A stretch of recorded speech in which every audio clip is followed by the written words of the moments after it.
Podhale is a mountainous, can you hear me? Podhale is a mountainous region in southern Poland, and it's been a dozen years now since I've begun reconstructing the stories of its Jewish communities. As it's the case in many places, one inevitably encounters history never told.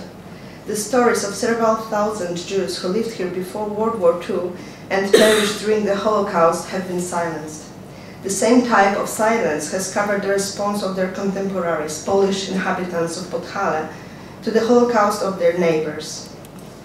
Still, what distinguishes Podhale from other regions is the scale of the infamous spiral of post-war violence against Jewish Holocaust survivors inflicted by the soldiers of the anti-communist underground. Between 1945 and 1947, Podhale witnessed particularly intense combat between the communist functionaries and the members of a partisan unit Błyskawica, lightning, led by Józef Kuraś, also known as Ogień, fire. During the communist years, Ogień was portrayed as criminal, psychopath and a fascist. Recently, however, Ogień and his soldiers have become an important symbol of post-war resistance to the communist regime. They've grown to embody the very icon of cursed soldiers. This powerful symbol resonated throughout the speech of the Polish National Defense Minister, delivered 3 weeks ago at the commemorative mass celebrating an anniversary of Ogien's death. Quote, "Their tradition, accomplishments and virtues are the very values which shall allow the power of Polish army and the power of Poland to shine." End of quote.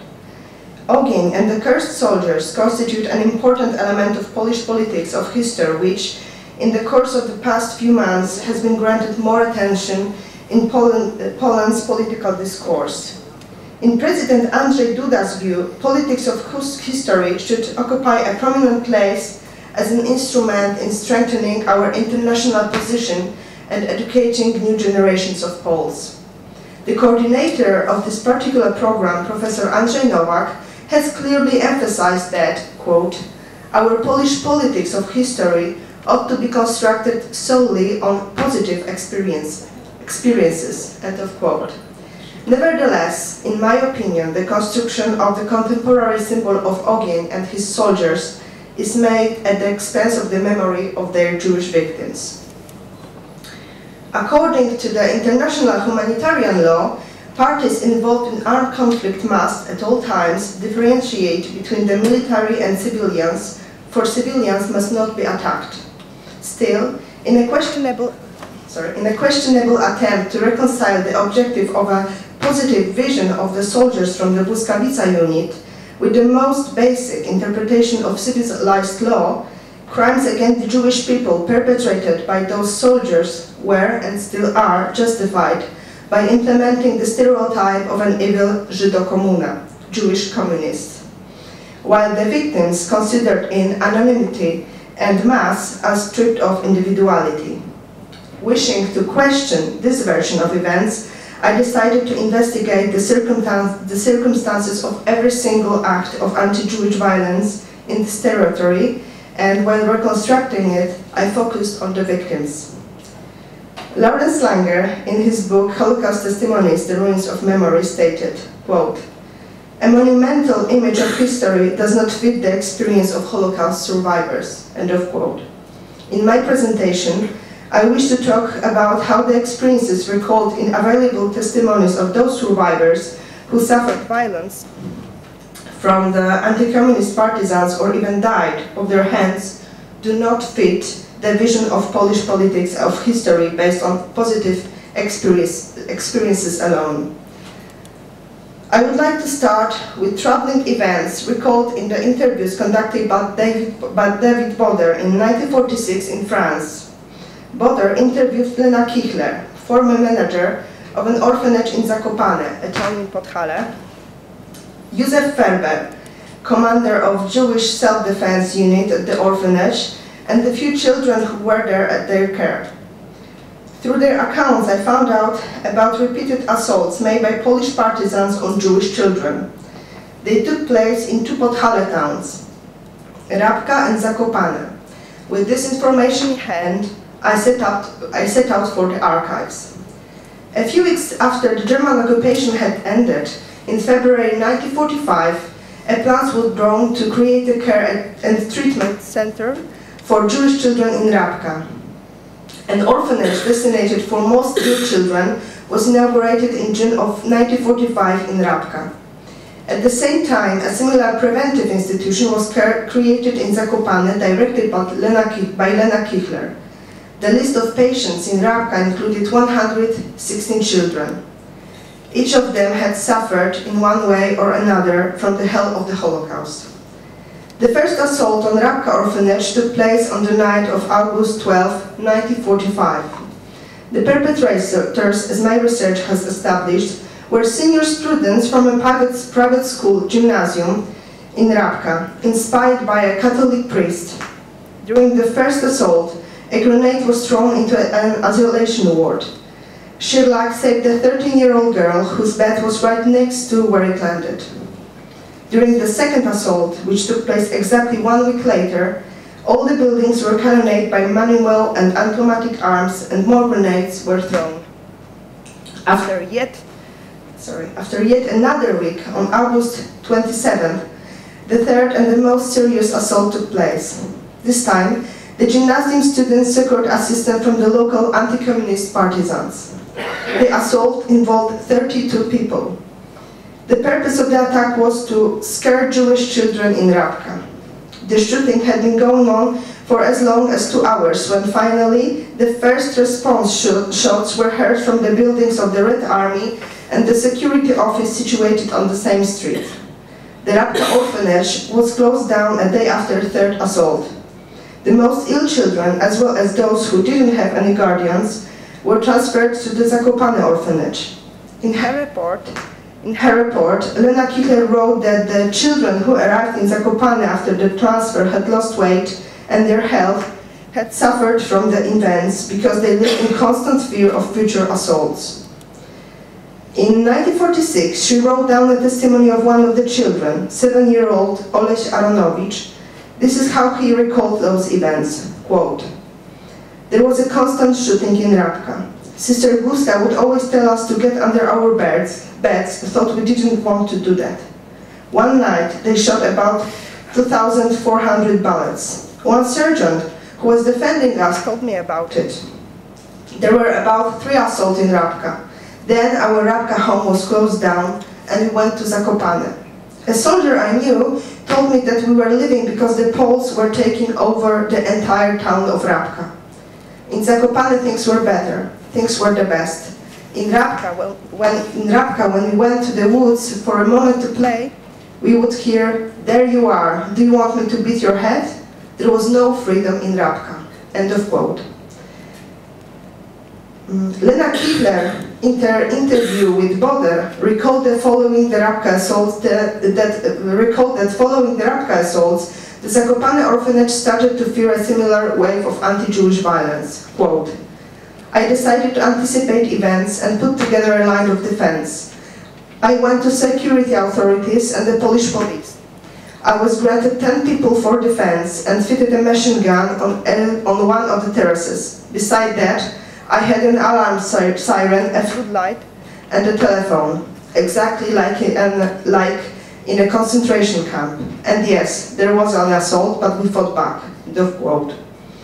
According to a dispatch of the civil militia station in Zakopane, from that time, the orphanage was cannonaded by 4 machine guns on the night of August 28. There was no casualties. The worst was yet to come to Podhale, however. In January 1946, a series of murders consumed the lives of 26 Jews within a dozen weeks. After the murder of David Grasgreen, the leader of Jewish community in Nowy Targ, a leaflet was dropped at the orphanage entitled "Jews and Jewish Kiddies." It was written on the order of Ogień. It ended with the following words, quote, "Flee, for we have a great desire to beat, murder, and shoot you." End of quote. Lena Kichler made the painful decision to flee Poland along with the children. On March 18, 1945, after breakfast, the children were put inside the truck with the orphanage staff and a few soldiers. They went to France, where David Boder interviewed them. I studied these testimonies as a factual source and, wherever possible, verified the information they provided. Assessing other material proved difficult. The official version of several decades stated that those partisan assaults had targeted the Red Army and Security Office, located on the same street, not the orphanage. This view has survived to this day. What is more, the priest who inspired the assaults is considered a local hero today. Lena Kichler fled Poland when the series of murders of Jews in Podhale had just begun. The event that consumed the greatest number of victims was a mass murder outside of Krościenko. This town was a part of the exodus trial of many Jews fleeing abroad illegally. In their number, a group of 26 people set out for Kraków on May 2, 1946. The passengers included the Gallers, a family of 4. Józef Galler was born at the end of August 1934 as a second child to Maria and Israel. His sister Rena was 3 years his senior. The wartime story of the family, written by Józef, was given as a testimony in front of the Jewish Historical Committee in the second half of 1945.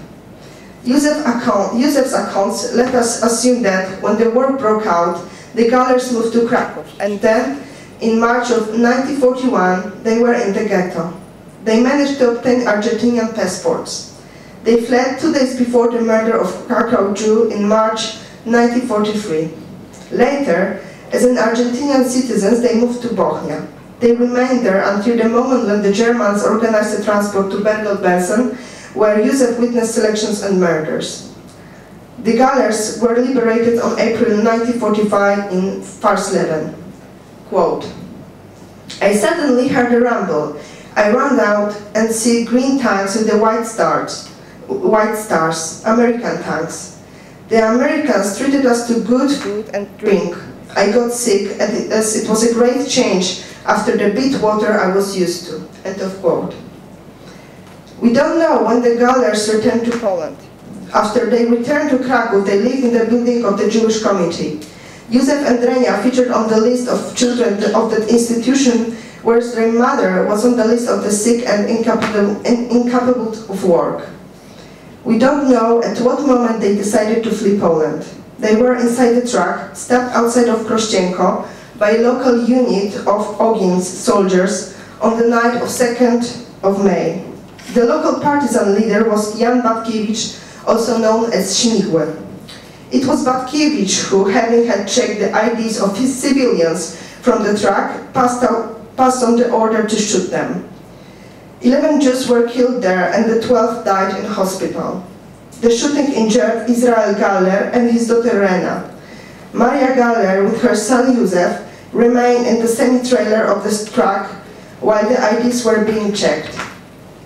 The woman testified a few hours after those events, quote, after a few moments I heard shots, and at the time the 2 individuals in Polish army uniforms and with automatic arms approached the vehicle along with a civilian who threw me and my son out of the vehicle. One of the individuals in the uniform shot at my son Józef, and the bullet reached his head.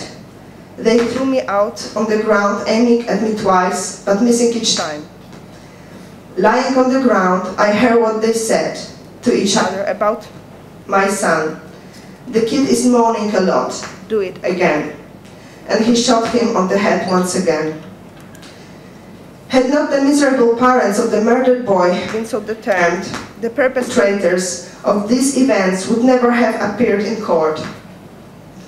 They sent a series of dramatic letters to Poland from DP camp in Ulm and from Israel, demanding that the perpetrators be charged. Their plea was finally heard in 1951.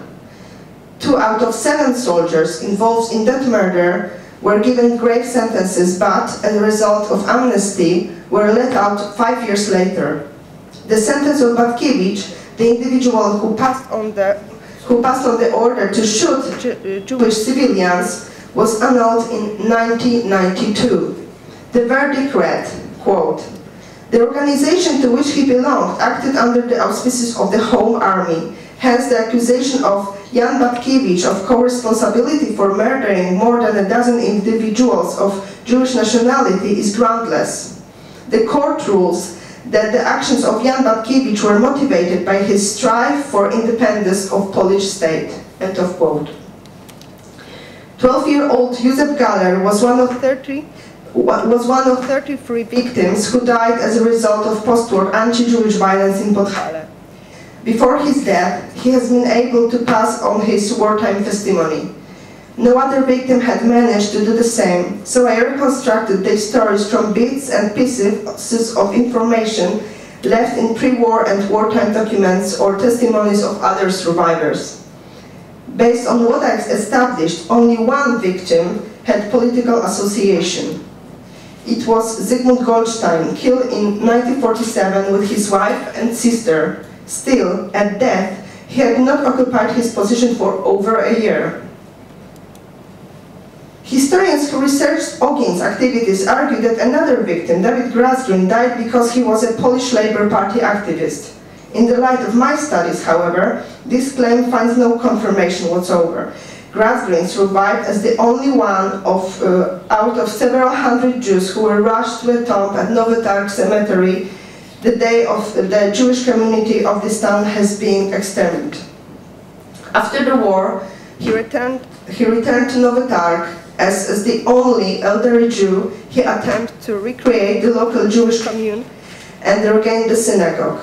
He was murdered in February 1946, and after his death, Ogien ordered that leaflets be posted around the town. They read, quote, "Blessed David Grasgreen died, a tragic death from the hands of true Poles who did not let the dirty leech suck Polish blood." End of quote. The next two Jewish victims from Nowy Targ, Lonek Lindenberger and Ludwig Herz, were barely only over 20 years old when they died. They were the only survivors from their respective families. They survived the Holocaust thanks to the help of Oskar Schindler. Both died in April 1946, shot in the back of the head with 3 other people. I haven't been able to find any source which would confirm the opinion of Ogien's historians, who claim that these Jews were armed, protected by functionaries of the security office, and the thirst to have attacked. My research into the fates of these victims has demonstrated that attempts to justify their deaths with claims that they were Jewish communists is a fabricated lie. What's more, the consequences of these evil acts go well behind their immediate context. This becomes clear in the testimony given by Jerzy Cins, recorded for Shoah Foundation. As a child, Cins went through Płaszów and Birkenau. He also survived the assaults on the Rabka orphanage. He went with his parents for treatment in the summer of 1947. There, the mother was murdered in front of 9-year-old Jerzy. He recalled, quote, "I was lying under one bed and father under another. They spoke in Polish. Father yelled at the mother to hide under a comforter. They started to shoot and she was injured. She jumped out of the window and they shot her. We left Rabka instantly. I could not go to school. I could not get a grip of myself." End of quote. Until the end of his days, Jerzy suffered from neurosis and had problems concentrating, which is obvious to the listener of his testimony. Langer, quoted earlier, wrote that the witness of the survivors makes us rethink the relationship between the past and the present, and from this perspective, much of the present discourse doesn't sound so grand anymore. The re-establishment of glory and memory of Ogien and his commanders, or putting them on a pedestal as role models for our military forces and our society, are operations done at the expense of their victims, and in utter disregard to the hurt inflicted. These testimonies of victims of post-war violence should also be included in the pantheon of our national memory, even if they unsettle the optimistic and monumental vision of our history. Thank you.